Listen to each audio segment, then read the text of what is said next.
Buenas noches. Buenas noches, doctor. Buenas noches, profe. Doctor, buenas noches. Bien, entonces, Buenas noches, doctor. vamos a ver entonces.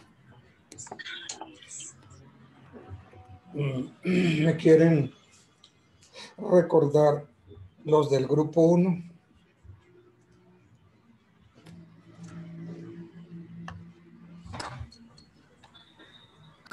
Doctor, buenas noches. Buenas noches, ¿cómo estamos? Doctor, pertenece al grupo 1.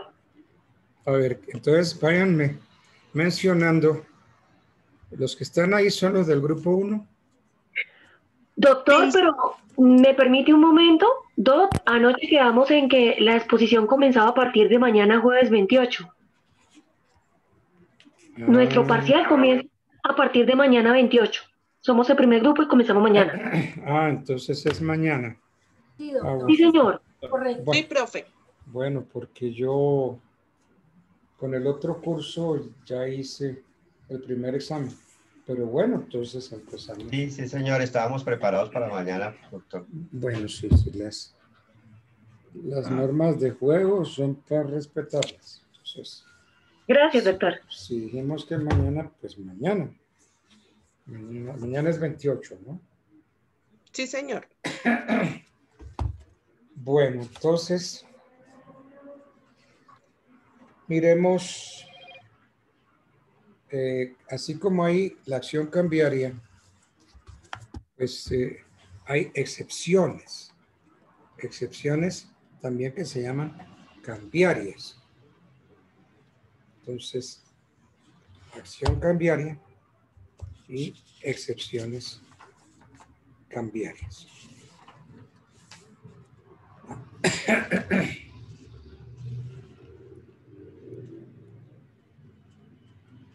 Ustedes sí recuerdan en derecho procesal el concepto de excepción, ¿cierto? Las excepciones, ¿qué son en términos generales? Son medios de defensa del demandado. Entonces, hablando de las excepciones cambiarias, podemos decir que constituyen medios de defensa del demandado por medio de la acción cambiaria y se hacen valer dentro del traslado de la demanda. Por ejemplo, si es un proceso ejecutivo singular, tiene 10 días para proponerlas. ¿Y cómo se cuentan esos 10 días? A partir de la fecha en que se le notifique el mandamiento de pago. Entonces, miremos a ver en el Código General del Proceso. A ver si es que hay algunas normas que yo mantengo es de memoria o de recuerdo. Yo tengo metido aquí en la cabeza el 509, pero no sé si es el del Código General del Proceso. Voy a buscar ya aquí el 509. No, ese no es del Código General. Entonces, si no es del Código General, entonces es el del Código de Comercio.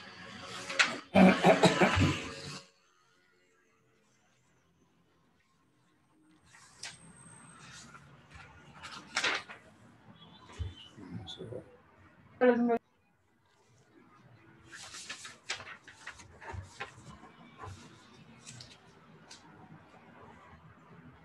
Descuentos en participación. No, yo creo que estoy bien equivocado, porque no es ese la norma. Doctor, ¿son las excepciones las que habla el 784? No, mire, 442 del Código General del proceso. Esa es la norma. 442 del Código General del Proceso.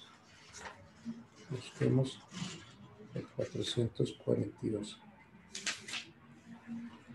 Aquí está. Excepciones.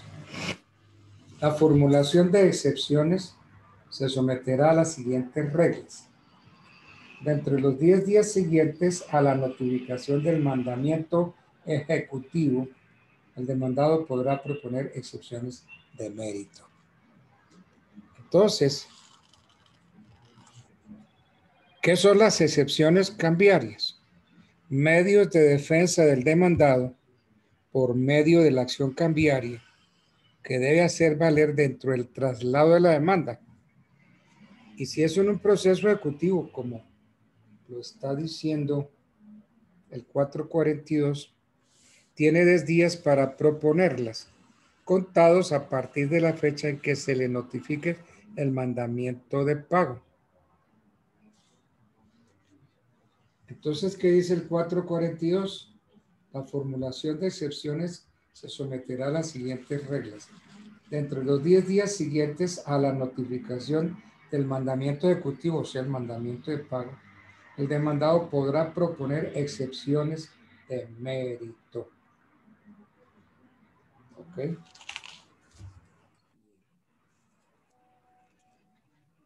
Entonces, de las excepciones, pues, hablemos de la falta de firma.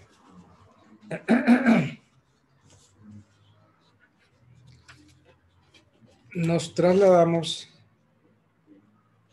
al Código de Comercio y buscamos el 784. El 784 va a traer 13 excepciones. Entonces, el 784 dice, contra la acción cambiaria, solo podrán proponerse las siguientes excepciones. 1, 2, 3, 4, 10, 12, 13. ¿Ok? Entonces, la primera, la falta de firma. Es decir, las que se funden en el hecho de no haber sido el demandado quien suscribió el título. Esa es la primera excepción que trae el 784. Porque, repito, contra la acción cambiaria solo podrán proponerse las siguientes excepciones. Primera, las que se funden en el hecho de no haber sido el demandado quien suscribió el título.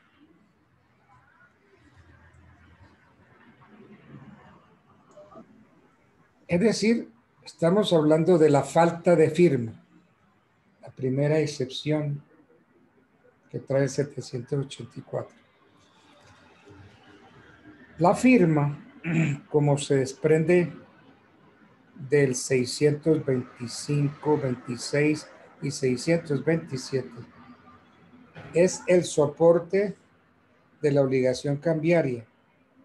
De ahí que la falta de la firma haga imposible, desde el punto de vista jurídico, la existencia de la prestación que se debe. Es decir, si no hay firma, pues no hay documento.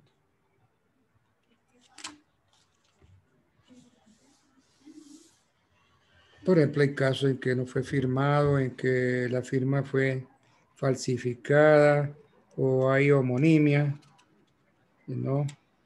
En fin. Y el demandado es quien podrá valerse de una prueba pericial grafológica con miras a establecer a través de un cotejo de grafías la firma. Ok, bueno. Segunda incapacidad, excepción. La incapacidad del demandado al suscribir el título. La incapacidad del demandado al suscribir el título. Segunda excepción contra la acción cambiaria. En consideración a que las obligaciones que se contraen en un título de valor emanan de actos jurídicos, por ejemplo, el giro, otorgamiento, aceptación. Es necesario que estos cumplan con los requisitos de validez de que trata el 1502, capacidad, consentimiento, objeto lícito, causa lícita. Entonces es necesario que cumplan con los requisitos de validez del 1502 para que aquellas produzcan los efectos propios que la ley señala, entre los que se destaca que la declaración provenga de un sujeto legalmente capaz. La capacidad, acordémonos, es una presunción que se predica de todas las personas. Todas las personas somos legalmente capaces, a menos que se nos pruebe lo contrario. Entonces, pregunta, ¿se prueba la capacidad? No, la capacidad no se prueba, porque todo el mundo es capaz. Entonces, ¿qué es lo que se prueba? La incapacidad. Porque si yo alego la incapacidad de una persona, pues tengo que probarla. Yo no tengo necesidad de probar la capacidad porque se presume.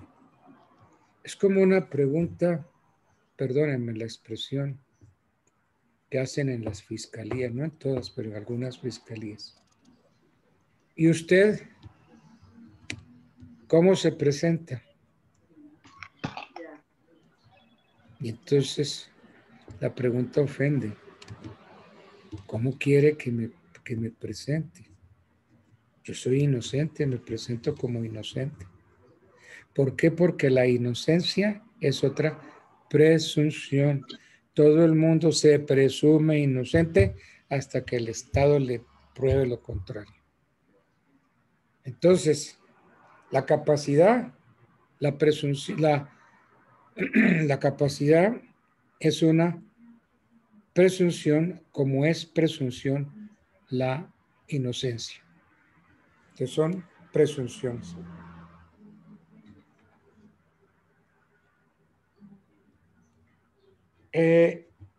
La misma codificación plantea casos de incapacidades absolutas y relativas. Entonces, dice la segunda excepción, la incapacidad del demandado. Muy bien, la incapacidad. Y entonces acordémonos que son absolutas y relativas. ¿Quiénes son absolutamente incapaces? Pues contestaríamos, los dementes, los impúberes, porque al tenor de lo que dice el 1504 del Código Civil, sus actos no producen ni aún obligaciones naturales. El 1741 nos dice que sus actos son nulos de manera absoluta. En cambio, los actos de los incapaces relativos, por ejemplo, los celebrados por los menores púberes y los disipadores declarados en interdicción, producen nulidad relativa. Entonces, la segunda excepción es la incapacidad demandada. Tercera excepción, las de falta de representación o de poder bastante de quien haya suscrito el título a nombre del demandado. La falta de representación, tercera excepción. Las de falta de representación o de poder bastante de quien haya suscrito el título a nombre del demandado. Es el numeral tercero del 784. Entonces, ¿qué podemos decir?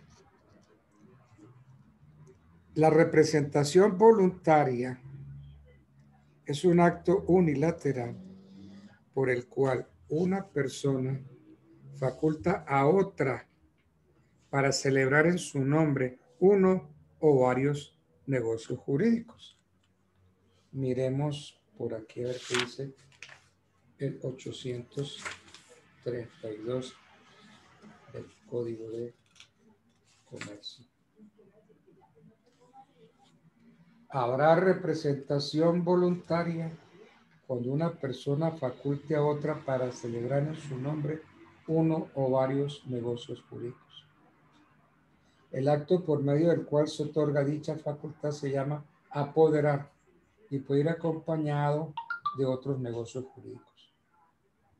Entonces, hay representación voluntaria cuando una persona faculta a otra para celebrar en su nombre uno o varios negocios jurídicos. Hay representación cuando una persona suscribe por otro título los valores. Entonces, los actos celebrados por el representante dentro de los límites del poder que le han dado producirán directamente efectos en cabeza del representado o poder dante, según lo establece el 833.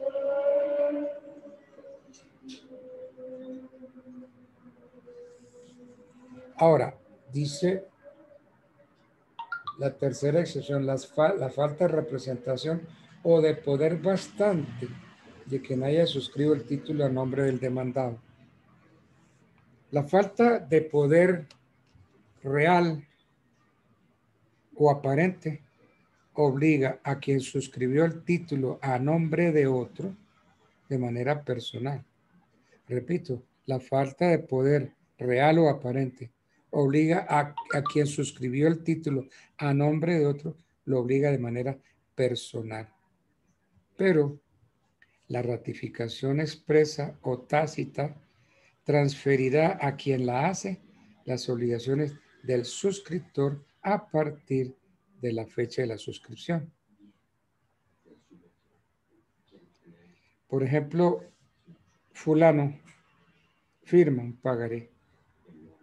Entonces, el otorgamiento de un pagaré por fulano, quien expresa actuar en nombre de mengano, sin poder. Ese es un caso. Entonces, eso sería la falta de poder real o aparente, como dice, la falta de representación o de poder bastante de que me haya suscrito el título a nombre del demandado.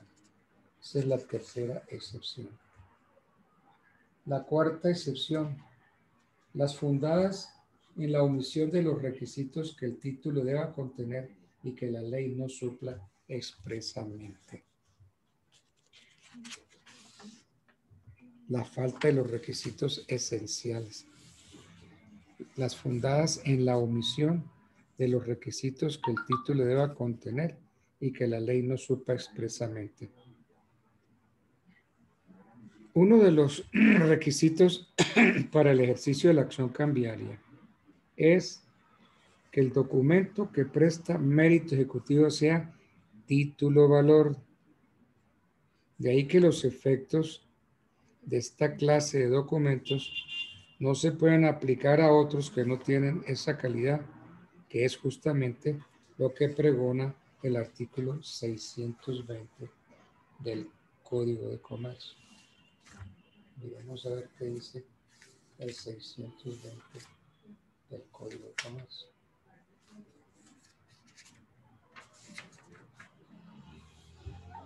Los 620.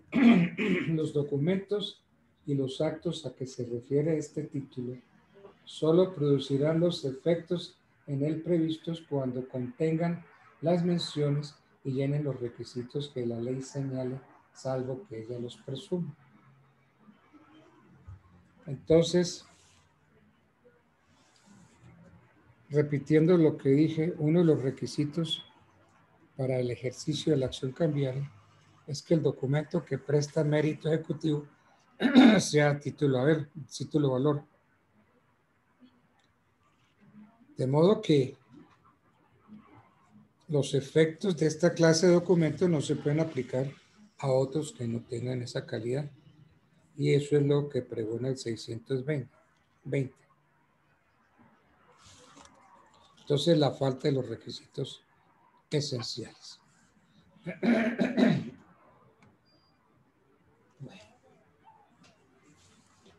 sigamos con las excepciones.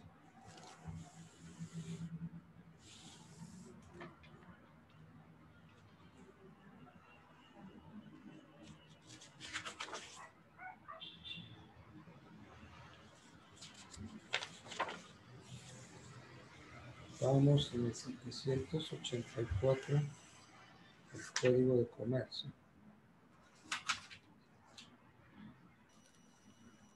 Vimos 1, 2, 3. Numeral quinto, mío. Vamos para el quinto.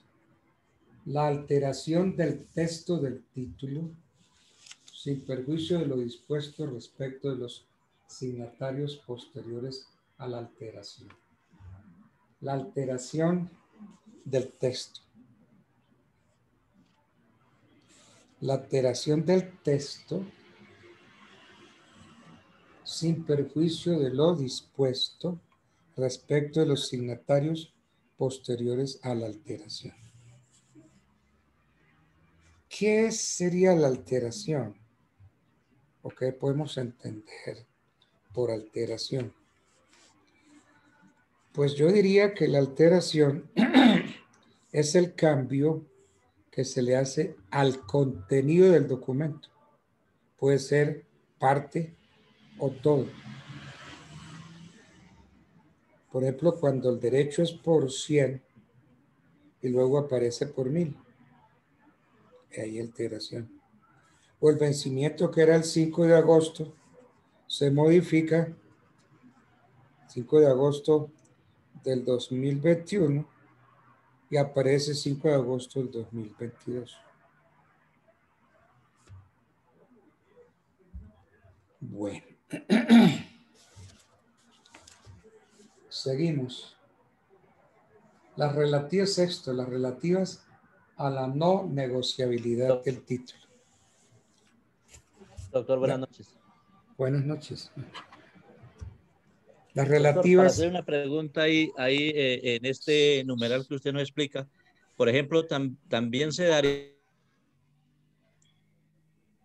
¿Sí? Sí, doctor. Si, por ejemplo, se daría también esta situación, si, por ejemplo, en un título, en un pagaré, la persona, por ejemplo, coloca que ese pagaré avala hasta 20 millones y, por ejemplo, lo quitan de ahí, ahí también se daría eso de la alteración a ese documento, ese título valor. Bueno, no sé. Si eso está impreso en un documento, pues no veo de qué forma pueden quitarlo. Habría alteración del documento o falsedad del documento, pero la alteración es como dije, ¿no? Es que las alteraciones son casi imperceptibles. El ejemplo que les puse. Cuando el derecho es por 100 y luego aparece por 1000. ¿Por qué? Porque le agregaron un cerito. Eso es alterar. El vencimiento era el 5 de agosto. Y entonces, póngale el 5 de agosto del 2001 y luego aparece el 5 de agosto de 2004. Eso es una alteración. Doctor, perdone, yo quiero hacerle una pregunta. En ese caso, ¿la literalidad del título no entra a obrar? Sí, claro. Claro. La literalidad está por encima de los números. Pero es que aquí hay una literalidad que se cambió. O unos números que se cambiaron. Entonces eso entra dentro del concepto de alteración. Entonces, si es por 100 y luego aparece 1000, pues alteraron. Y si el vencimiento era el 5 de agosto y luego aparece 5 de agosto de 2001, y luego aparece 5 de agosto de 2004, alteraron. Entonces,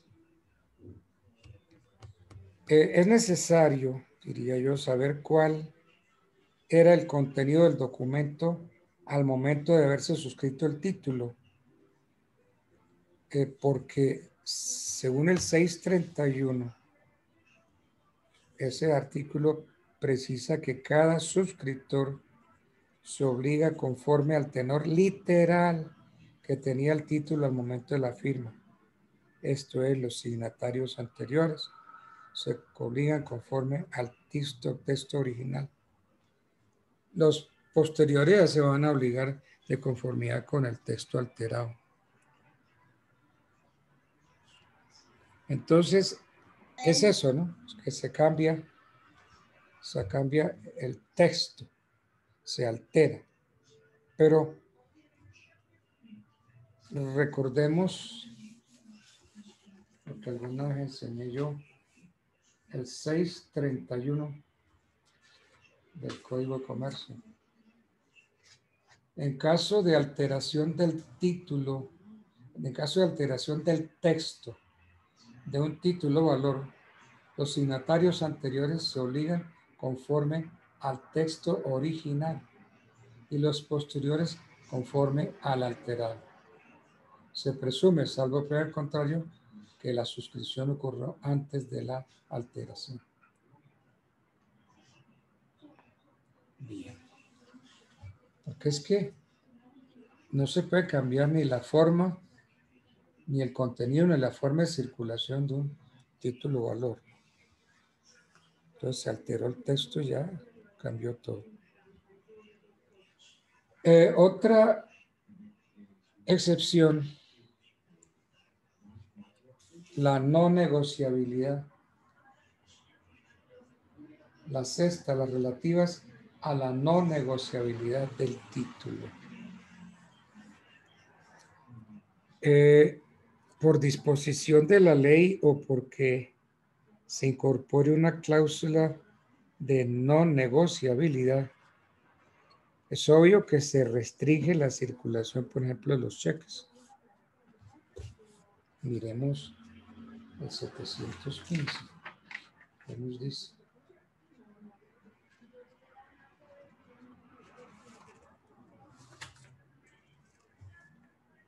Dice el 715. La negociabilidad de los cheques podrá limitarse insertando en ellos una cláusula que así lo indique. Los cheques no negociables por la cláusula correspondiente o por disposición de la ley solo podrán cobrarse por conducto de un banco. La negociabilidad de los cheques podrá limitarse insertando en ellos una cláusula en que así lo indique. Entonces, por disposición de la ley o porque se incorpore una cláusula de no negociabilidad, se restringe la circulación de los cheques. De manera que si el demandante acciona con un cheque que no le fue pagado, el demandado puede excepcionar con base en la restricción legal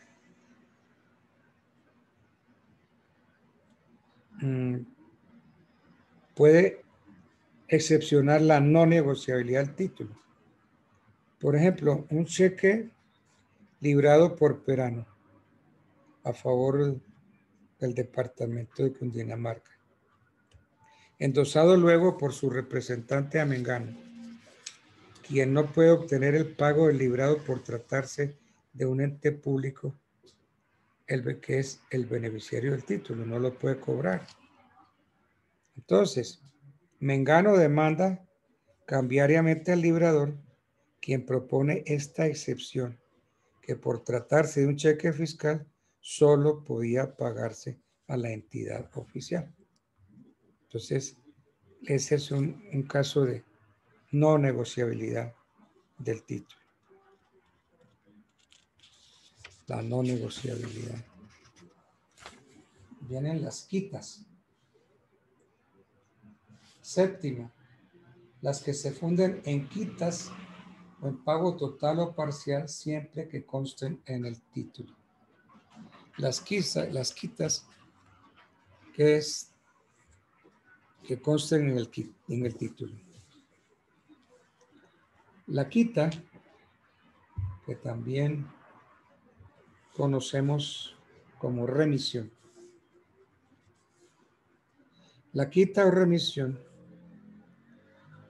es un modo de extinguir las obligaciones. Es la condonación que de la deuda le hace el acreedor al deudor. Condonación de la deuda que le hace el acreedor al deudor. Siempre y cuando el primero sea legalmente capaz. Ahora, eso es una especie de renuncia, ¿no? Y que la renuncia no esté legalmente prohibida. Aquí hay que agregar algo más. Diría yo que si la remisión es por mera liberalidad, debe sujetarse a las reglas de la donación entre vivos y se requiere la insinuación en los casos en que la donación entre vivos las necesita.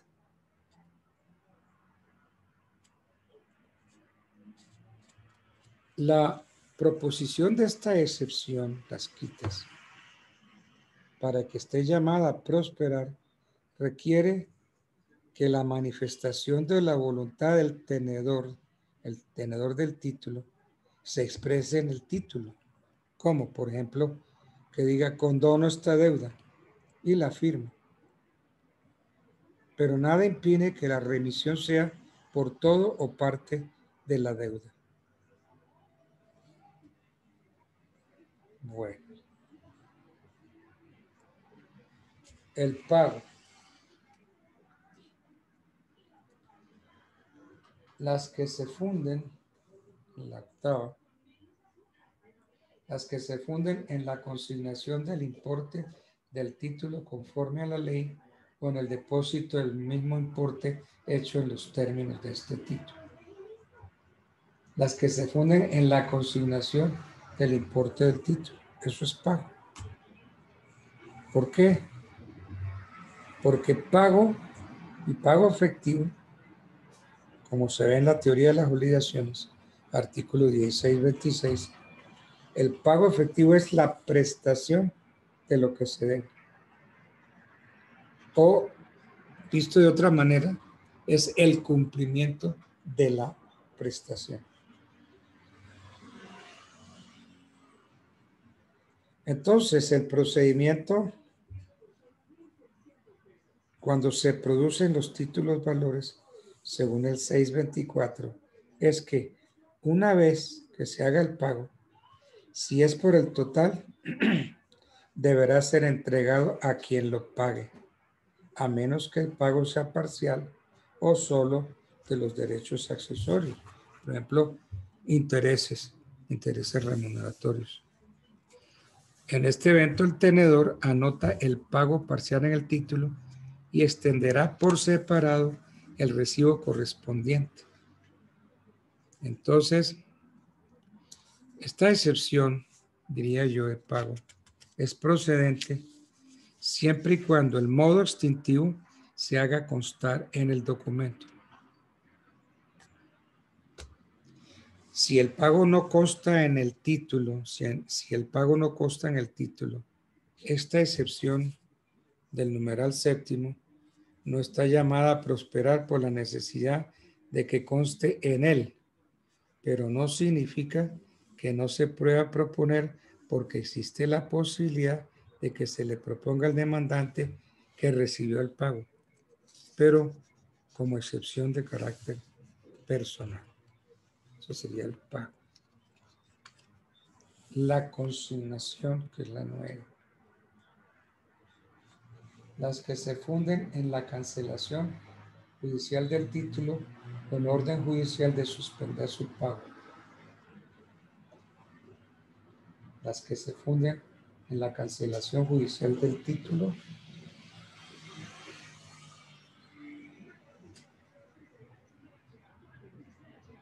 con orden judicial o en orden judicial de suspender su pago. Esa es la novena. La novena, las que se funden en la consignación del importe del título, diría yo, conforme a la ley. La legislación, las leyes, la legislación ha creado mecanismos para que el obligado cambiario pueda extinguir su obligación a través del pago y del pago por consignación.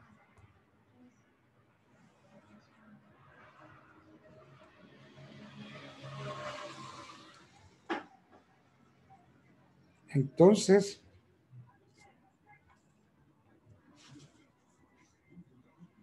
este pago por consignación se puede aplicar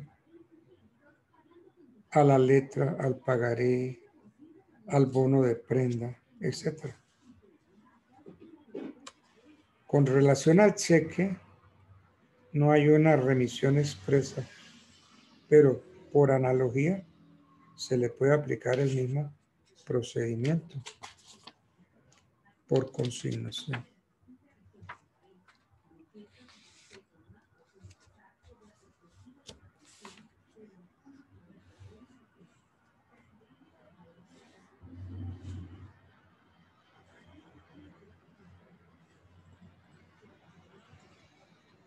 A veces ocurre,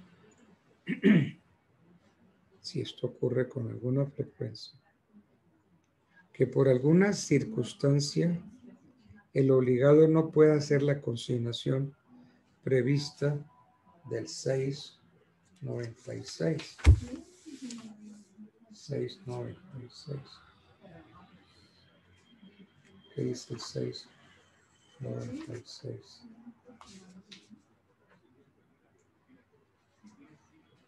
Del Código de Comercio.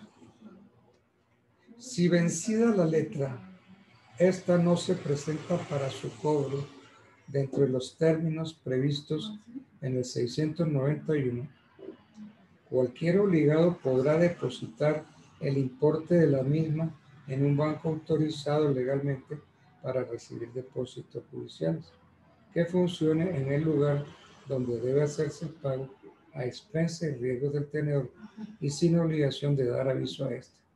Este depósito producirá efectos de pago. Entonces, el pago por consignación, para que ustedes tengan más tranquilidad, ustedes pueden solicitar una autorización del juez para hacer el pago por consignación. Hay unas costumbres, por ejemplo, hay arrendadores que quieren sacar al arrendatario y entonces no encuentran causal para pedir la restitución del inmueble. Entonces, cuando el arrendatario va a pagar, empiezan a darle caramelo, molida. Mire, vuelva más tarde que la señorita encargada de recibir fue a almorzar y ya viene. Mire, la señorita no vino, venga mañana. Y así venga mañana. ¿Para qué este caramelo? Para que el arrendatario incurra en mora. Y si incurre en mora, entonces por mora pueden iniciar el proceso de restitución de inmueble, lo que durante muchos años se llamó el proceso de lanzamiento. Entonces, ante ese caso uno acude ante el juez, va a ser el juez civil municipal por la cuantía del arrendamiento, y le explica uno la situación, señor juez. El arrendador está dando molida para recibir el arriendo. Sírvase a autorizar la consignación del arrendamiento. ¿En dónde? En el banco, en la caja agraria. En la caja agraria donde el juzgado tiene cuenta. Entonces el juez autoriza, entonces usted consigna el valor del arrendamiento.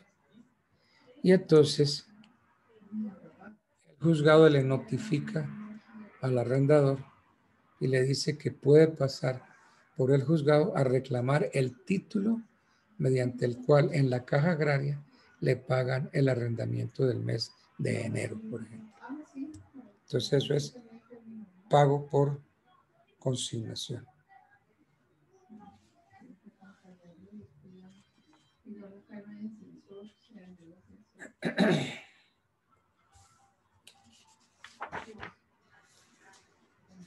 Bueno, viene otro que es el depósito.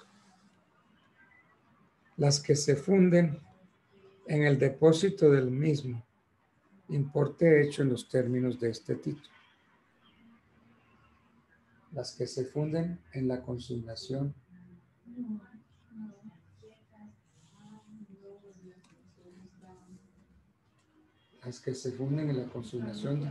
del importe del título conforme a la ley.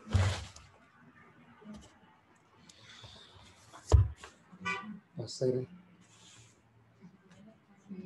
el numeral octavo, las que se funden en la consignación del importe del título conforme a la ley o en el depósito del mismo importe hecho en los términos de este título. Octava excepción. El depósito.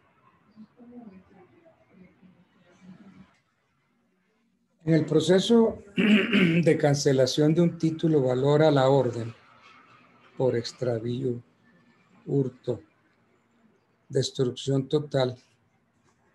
En el caso de que al presentarse la demanda estuviera vencido o venciere durante el procedimiento, el actor puede pedirle al juez que ordene a los demandados que se obligaron en el título depositen a disposición del juzgado el importe del título. Repito, en el proceso de cancelación de un título valora la orden porque se extravió, se hurtó o destrucción total. Y en el evento de que al presentarse la demanda estuviere vencido o venciere durante el procedimiento, el actor, el demandante, puede pedirle al juez que ordene al demandado o a los demandados que se obligaron el título que depositen a disposición del juzgado el importe de ese título. Una vez el juez da la orden, si alguno de ellos hace el depósito, libera a los otros de la obligación de hacerlo. Y si lo hicieren varios, solo subsistirá el depósito de quien libere mayor número de obligados. Es el depósito. El 11. La cancelación judicial. Las que se deriven de la falta de entrega del título. No. Las que se funden en la cancelación. Las de prescripción o caducidad es la décima. Las de prescripción o caducidad y las que se basen en la falta de requisitos necesarios para el ejercicio de la acción. Décima excepción.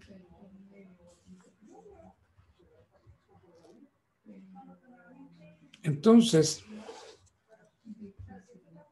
esta excepción, las que se funden en la cancelación judicial del título, proferida como se prevé en este título, numeral 9.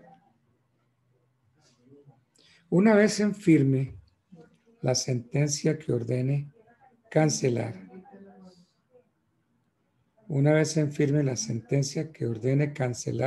el título a la orden que se había extraviado, una vez en firme la sentencia que ordene cancelar el título a la orden que se había extraviado o había sido objeto de hurto, los signatarios que habían suscrito el anterior y que fueron demandados se obligan conforme al nuevo título, es decir, al nuevo título que por la reposición se efectuó, o a la sentencia que va a tratar de la cancelación. Por tanto, si el título extraviado o hurtado aparece en manos de un tercero que ejerce la acción cambiaria contra estas, la defensa será la cancelación judicial del título. La parte demandada asume la carga de probar la cancelación, allegando al proceso del Ejecutivo copia auténtica de la sentencia con la constancia secretarial de su ejecutoria, en la que se ordenó la cancelación judicial y su reposición. Con este medio se evita que los mismos demandados en el proceso ejecutivo sean obligados a pagar 2 veces por el mismo valor.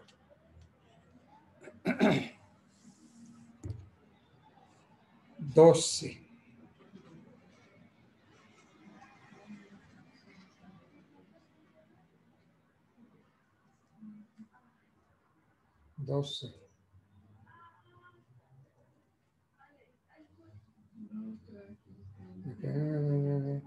La derivada del negocio de origen, cuyo origen, creación, relación contra el demandante que ha sido parte de y contra el negocio. Las de orden judicial de suspender el pago. Esa es la novena, las que se funden en la cancelación judicial del título o en orden judicial de suspender su pago. Las que se funden en orden judicial de suspender su pago, como se ve en el numeral noveno. Es decir, la novena excepción. Orden judicial de suspender el pago. Esta excepción tiene aplicación cuando se está adelantando un proceso de cancelación. En efecto, establece el 806 que si el actor otorga garantía suficiente, el juez ordenará la suspensión del cumplimiento de las obligaciones derivadas del título. Pero es necesario que con el título que se pretende cancelar se inicie un proceso ejecutivo y que los demandados sean los mismos, quienes propondrán la excepción según la cual el juez del trámite de cancelación ordenó, y en caso del vencimiento o exigibilidad del título, abstenerse del pago hasta que no se termine esta. Entonces, bajo estas condiciones, el proceso ejecutivo tiene que suspenderse de conformidad con el 170 y tiene que suspenderse antes de dictar sentencia a la espera de las resultas del proceso de cancelación. La orden judicial de suspender el pago.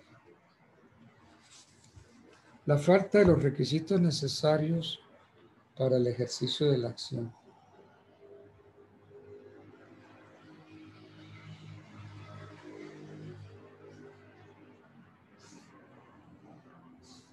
Las de prescripción o caducidad y las que se basen en la falta de requisitos necesarios para el ejercicio de la acción.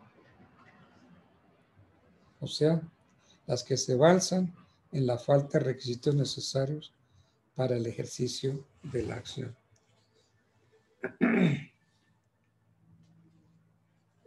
Aquí tenemos que advertir que las normas que regulan los títulos valores no tienen un capítulo especial dedicado a lo que debe entenderse como los requisitos necesarios para el ejercicio de la acción cambiaria. Sin embargo, yo creo que son aquellos que trata el estatuto procesal relacionados con la competencia, los requisitos formales de la demanda, los anexos como el documento que preste mérito ejecutivo, la falta de legitimación, pleito pendiente entre las mismas partes, la incapacidad o indebida representación de las partes, y algunas de ellas consideradas como excepciones previas. Pero consideramos que las excepciones mencionadas en el 784 corresponden a las de mérito, pues las previas son aplicables a toda clase de procesos y no entenderíamos que el legislador se hubiera ocupado simultáneamente de las mismas. Lo que yo creo es que la falta de algunos de los requisitos necesarios ha de corresponder a situaciones que deban resolverse en la sentencia y que atacan las pretensiones de la demanda. Es el caso del título que le falta alguno de los requisitos del artículo 488 del Código de Procedimiento Civil. No obstante que el juez hace un control al momento de librar el mandamiento de pago, puede pasar inadvertido aún por el demandado y de manera oficiosa decretarla, ordenando cesar la ejecución. Tratándose de hechos constitutivos de excepciones previas, ya no es posible proponer estas sino a través del recurso de reposición contra el mandamiento de pago. Sí. Las excepciones previas se presentan como recurso de reposición contra el mandamiento de pago. Bueno. Por ejemplo, la falta de un requisito necesario.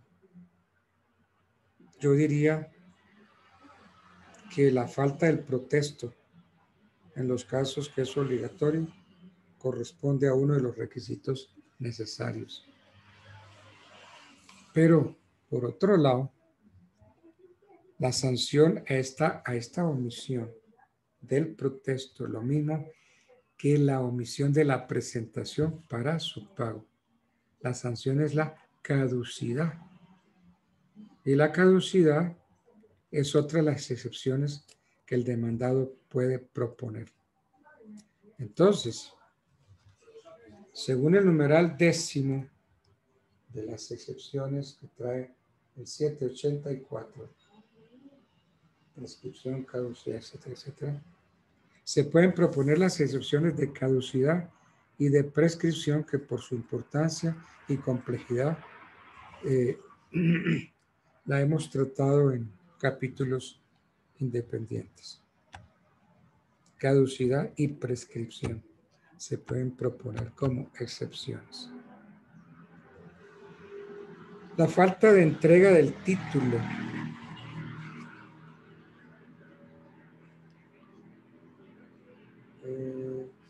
Las que se deriven 11, las que se deriven de la falta de entrega del título o de la entrega sin intención de hacerlo negociable contra quien no sea tenedor de buena fe. La falta de entrega del título. La falta de entrega del título contra quien no sea tenedor de buena fe.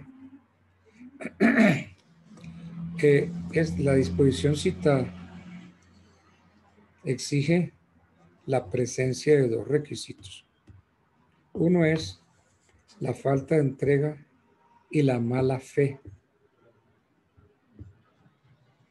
Con relación a este requisito, el artículo 625, inciso segundo, consagra una presunción legal que es desvirtuable cuando advierte que se entiende que ha ocurrido la entrega cuando el título se halla en poder de persona distinta al suscriptor. Tal sería el caso del pagaré al portador otorgado por Perán, pero el tenedor es fulano. Entonces, en este evento, la ley presume que el principal obligado se lo entregó a fulano, pero puede probar que no fue así. Por ejemplo, que lo hurtó, porque la carga de la prueba corresponde al demandado. ¿Qué es la mala fe? La mala fe es esa conducta dolosa, maliciosa, torticera, torcida, consciente de que se actúa contra el legítimo derecho, una conciencia antijurídica al obrar con una convicción íntima de que no se actúa correctamente. Por el contrario, la buena fe es la conciencia de haberse adquirido el dominio de la cosa por medios legítimos, exentos de fraudes y de otro vicio. Y por regla general se presume quedando la carga de probar la mala fe a quien la lee, porque es que la buena fe se presume. ¿Qué es lo que se prueba? La mala fe. Entonces, como resultado de lo anterior, el demandado que proponga esta excepción asume la carga de probar los elementos constitutivos, como son la falta de entrega y la mala fe. En el ejemplo que propusimos, al demostrar que el actor fulano hurtó el título, permite deducir que se han probado los dos presupuestos, pues la ley penal tipifica el hurto como delito doloso. Entonces se han probado los dos, el hurto y el delito doloso. La falta de intención de negociarlo creo que es la otra.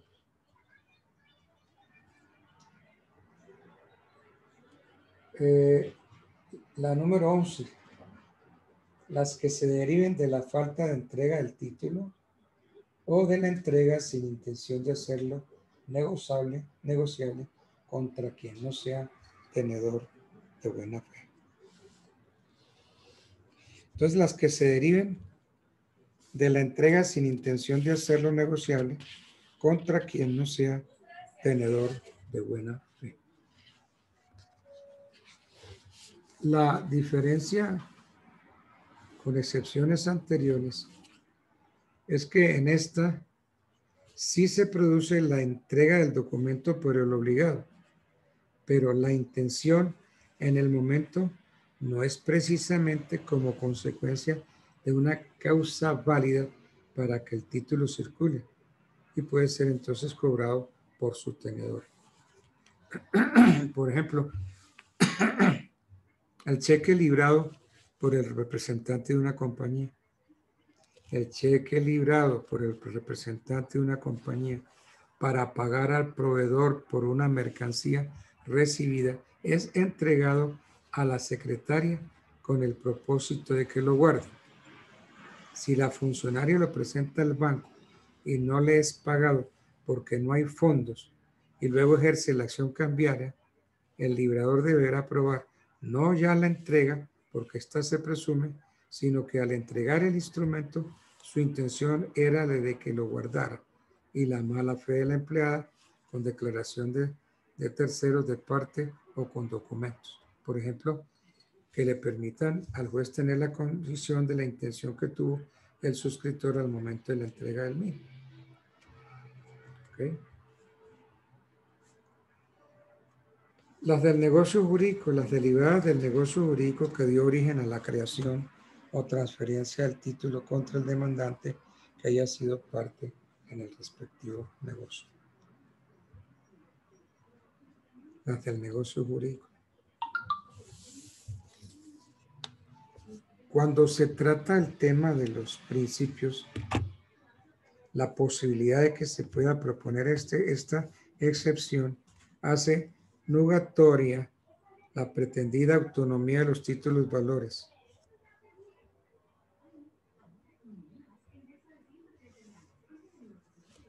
Pues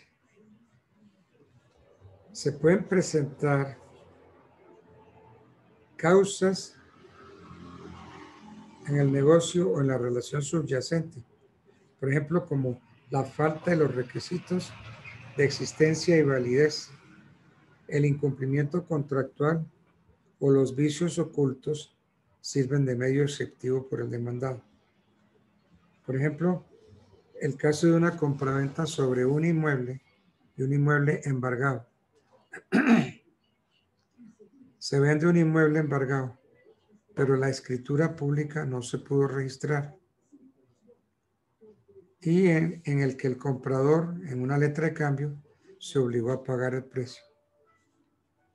En ejercicio de la acción cambiaria del vendedor contra el comprador, no está llamada a prosperar por la excepción de objeto ilícito. Lo mismo podría decirse cuando existe un vicio capaz de afectar el consentimiento. El comprador fue obligado por la fuerza del vendedor a celebrar el contrato, o el vendedor incumplió con la obligación de hacer la entrega material del inmueble.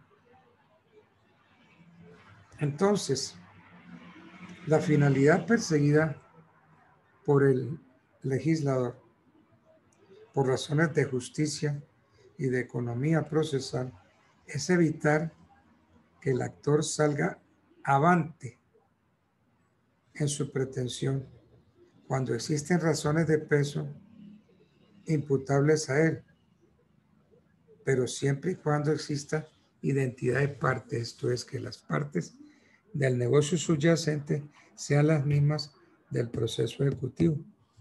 Pues si se trata de sujetos ajenos a la relación sustancial, la excepción va a fracasar, salvo que de manera excepcional estemos frente a un título que fue transferido por medio diverso del endoso o endosado después del vencimiento, en cuyo caso el adquirente, que va a ser el demandante, se somete a que le puedan proponer las mismas excepciones que se le pudieron oponer al enajenante en el evento que este último hubiera sido el proponente de la acción cambiaria.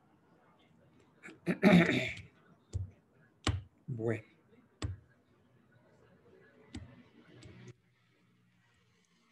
La de culpa del tenedor.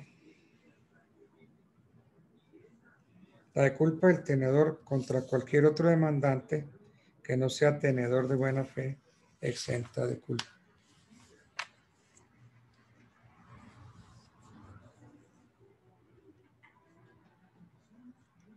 Esta es una excepción que se puede compartir con la anterior. Se trata de todos los casos en que las partes del proceso no hayan sido las mismas de la relación subyacente.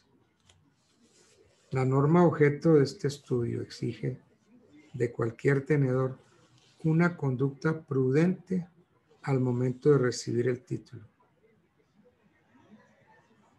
De ahí que al tratar la excepción se debe comparar con un hombre ideal, es decir, responder a la pregunta de cómo se comportaría un hombre diligente en la misma situación. Esto es lo que aparece en mucho texto, comportamiento del buen padre de familia. Comportamiento que pues no, porque no se comportó como un buen padre de familia. Entonces, el buen padre de familia es un hombre ideal. ¿Cómo se comportaría ese hombre ideal? Pues el hombre ideal, el buen padre de familia es ese hombre traído de enfrente, traído de cualquier parte, cualquier hombre de la gleba. Ese hombre, puesto en las mismas circunstancias de modo y tiempo y lugar, se comportaría medianamente prudente, medianamente diligente. Entonces, responde a la pregunta de cómo se comportaría un hombre diligente en la misma situación. Eso lo tienen los hermanos Masó en sus libros de responsabilidad civil extracontractual. A ver, el cheque que recibe el demandante con la constancia de haber sido presentado antes y no pagado por una contraorden dada por el librador. Entonces, un sujeto prudente averigua las razones que llevaron al creador a ordenarle al banco el no pago del instrumento. Solo así se decide en recibirlo o no. Por ejemplo, que la orden se debe o se debió a un incumplimiento del contrato del beneficiario con el librador. Lo más seguro es que el cheque no sea aceptado. Bien. Las demás personales que pudieran oponerse al demandado contra el actor. Las demás personales que pudieran oponer el demandado contra el actor. O sea, el demandado contra el demandante. Las excepciones personales son aquellas que se basan en circunstancias personales del actor, del demandante, tales como la mala fe, la culpa, ser parte en el negocio o relación subyacente, pero por razones de justicia y de economía procesal, la disposición faculta al demandado proponer otras que no aparecen en el 784, como el pago que el accionado le ha hecho al demandante y que no consta en el título, como la condonación hecha por el actor en beneficio del demandado de la deuda, no consta en el documento. La compensación como manera de extinguir las obligaciones, como la firma de favor cuando el demandado ha prestado su firma a favor del actor. En fin, por tratarse de una norma abierta, permite tantas posibilidades que será en cada caso concreto en que se debe establecer si la excepción propuesta debe prosperar o no. Aunque no hay unos parámetros establecidos, consideramos que razones de equidad y de economía procesal constituyen un punto de referencia para el estudio que debemos abordar. Entonces, cuando el juez advierta que una excepción ha sido probada, deberá declararla de oficio. Si el juez advierte que una excepción ha sido probada, debe declararla de oficio, salvo las de prescripción, nulidad relativa y compensación que deben ser alegadas por el demandado.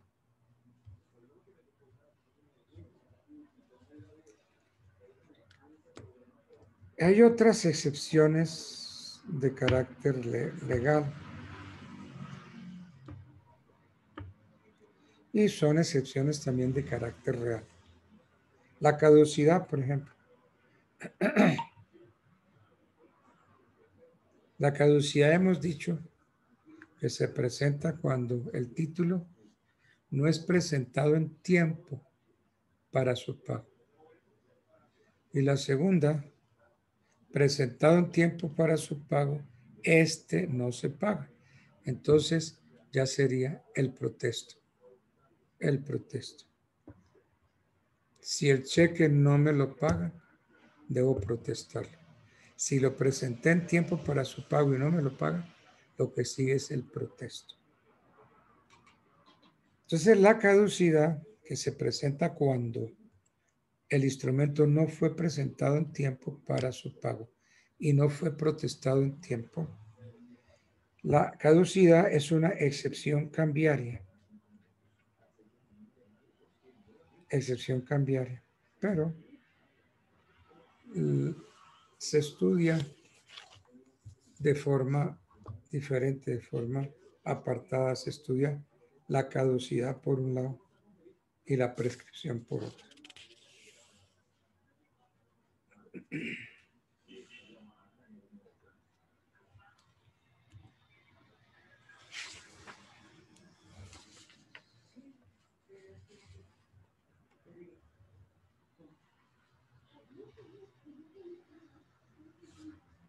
Caducidad.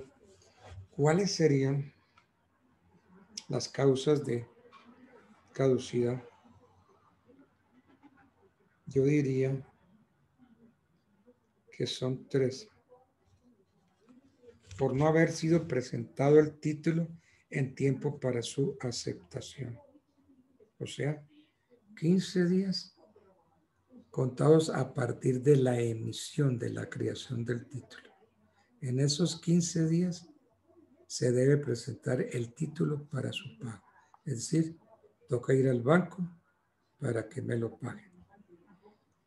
Si me lo giraron hoy, de hoy en adelante cuento 15 días. Tengo 15 días para presentarme al banco para que me lo paguen. Entonces,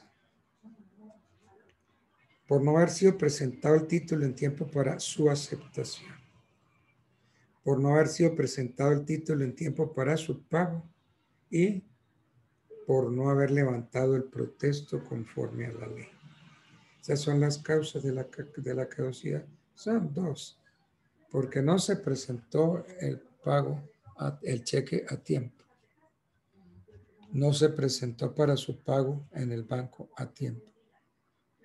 Y se presentó en tiempo, no se pagó, entonces 15 días más para protestar. Bien.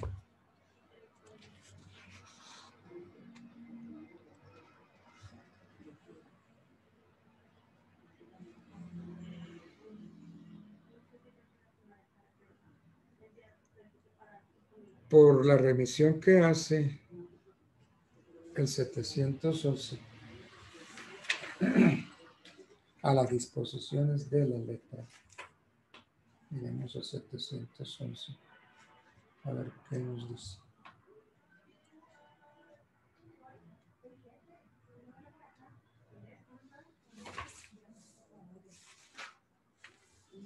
Serán aplicables al pagaré en lo conducente las disposiciones relativas a la letra de cambio.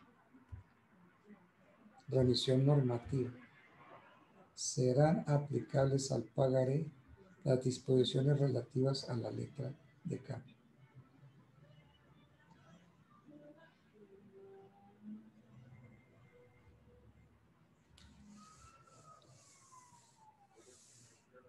Entonces, todos los ejemplos propuestos son válidos para el pagaré, excepto en cuanto a la presentación, para la aceptación y el protesto por falta de aceptación. ¿Qué podemos decir? En la letra, entre la letra y el pagaré, se pueden establecer pocas diferencias. Ambos son títulos valores de contenido crediticio, es decir, imponen pagar sumas de dinero. La diferencia radica en cuanto a las personas, porque en un principio el código prevé que en la letra intervienen un librador, un librado y un beneficiario. En cambio, en el pagaré solo hay necesidad de dos personas, el otorgante y el beneficiario.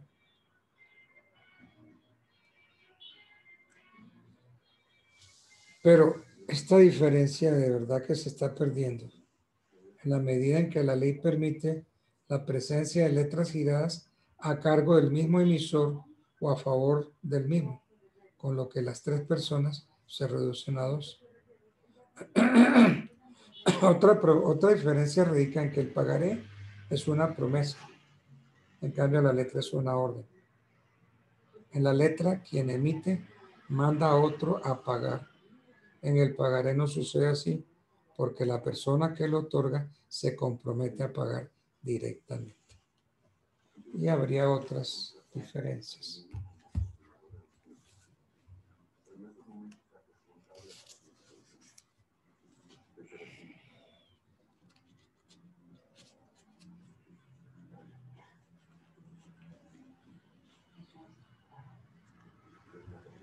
Bueno.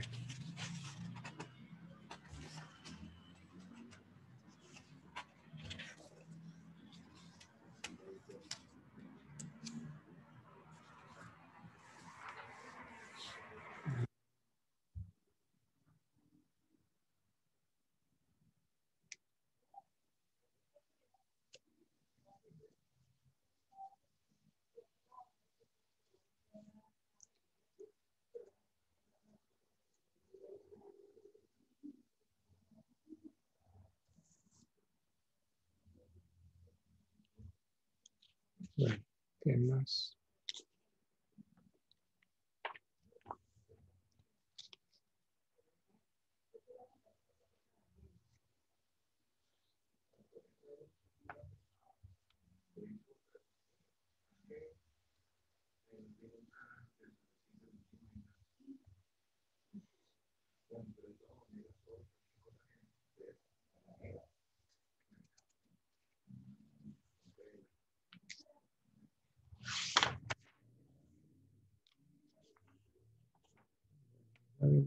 las excepciones.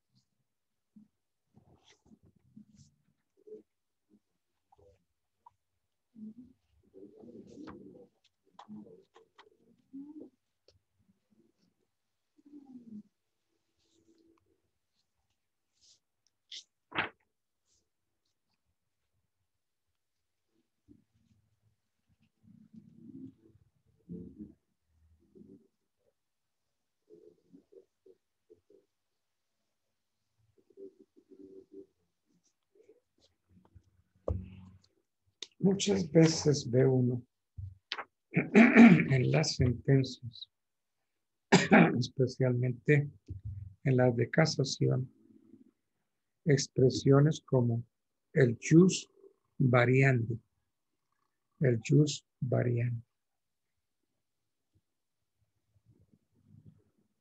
¿Qué es esto del jus variandi?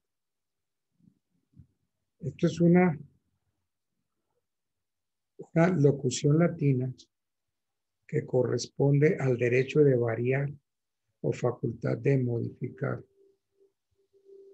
Aunque en el derecho laboral concierne a la facultad del empleador de cambiar las condiciones de la relación de trabajo, sin menoscabo de los derechos del trabajador, también es cierto que en otros ámbitos del derecho se refiere a la potestad del acreedor de cambiar la vía o pretensión con miras a lograr la efectividad de su derecho. Este planteamiento lleva a preguntarse si el contratante que ha cumplido o que se ha llenado a cumplir, de acuerdo con el artículo 1546, una vez ha escogido la vía para pedir el cumplimiento, sí.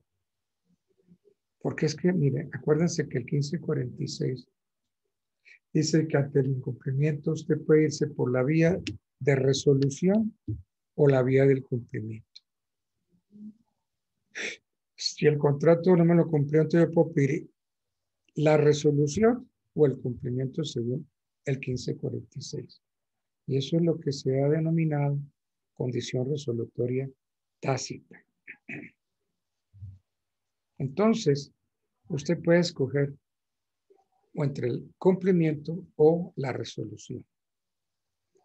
Entonces, hay quienes se preguntan que si el contratante que ha cumplido o se ha llenado a cumplir, de acuerdo con el 1546, una vez ha escogido la vía para pedir el cumplimiento, se entiende que ha renunciado el camino de la resolución.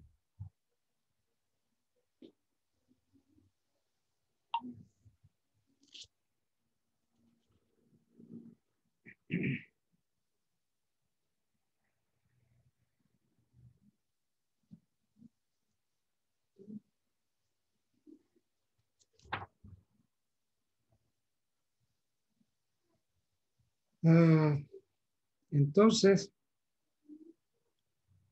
el asunto es sencillo. Busquemos el Código Civil. La condición resolutoria tácita de los contratos bilaterales. Iremos a busquemos artículo 1546. Dice, en los contratos bilaterales va envuelta la condición resolutoria en caso de no cumplirse por uno de los contratantes lo pactado. Pero en tal caso podrá el otro contratante pedir a su árbitro o la resolución o el cumplimiento del contrato con indemnización de perjuicios. Entonces, usted puede irse por la vía del cumplimiento más la indemnización. O puede irse por la vía de la resolución más la indemnización. Vamos a suponer que usted se fue por la vía del cumplimiento. el cumplimiento más indemnización. Y resulta que el demandado no le cumple. Entonces, si el demandado no le cumple, usted puede acudir a la vía de la resolución del contrato. Entonces, se venía diciendo que o se iba por una o se iba por la otra. Si se iba por una, perdía la otra. Entonces, si obtiene una sentencia favorable al cumplimiento, entonces se decía que carecía de los medios para hacer efectiva la prestación. Entonces, si se va por la de cumplimiento y no al de cumplimiento, se afirmaba que no se podía acudir a la vía ordinaria para solicitar la resolución del contrato. Pero esto ha quedado aclarado. Usted tiene que pedirlo de manera alternativa, no al mismo tiempo. Usted en la demanda no dice, señor juez, que se me cumpla o que se resuelva el contrato. No. Señor juez, pido como principal el cumplimiento del contrato. En el evento de que no lo cumpla, entonces sírvase, señor juez, resolver el contrato. Entonces, de manera alternativa, no de manera conjunta, pero de manera alguna debe entenderse que una vez ha escogido, por ejemplo, la pretensión de cumplimiento, ha renunciado a la de la resolución, ¿no? Porque se pueden presentar las dos, una principal y la otra subsidiaria, una como principal y la otra alternativa. ¿Ok?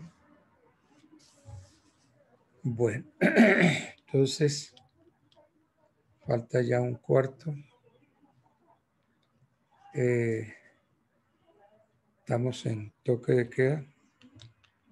No van a salir a la calle pues porque tienen problemas, porque ya tenemos que estar guardaditos todos en la casa. Y entonces ya mañana será otro día.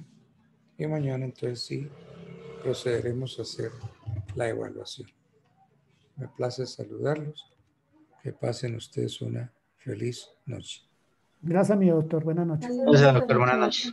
Gracias. Doctor. Muchas gracias. Muy Doctor, amable. buenas Buenas Gracias, noches. profesor. Buenas noches. Gracias, doctor. Feliz noche, gracias.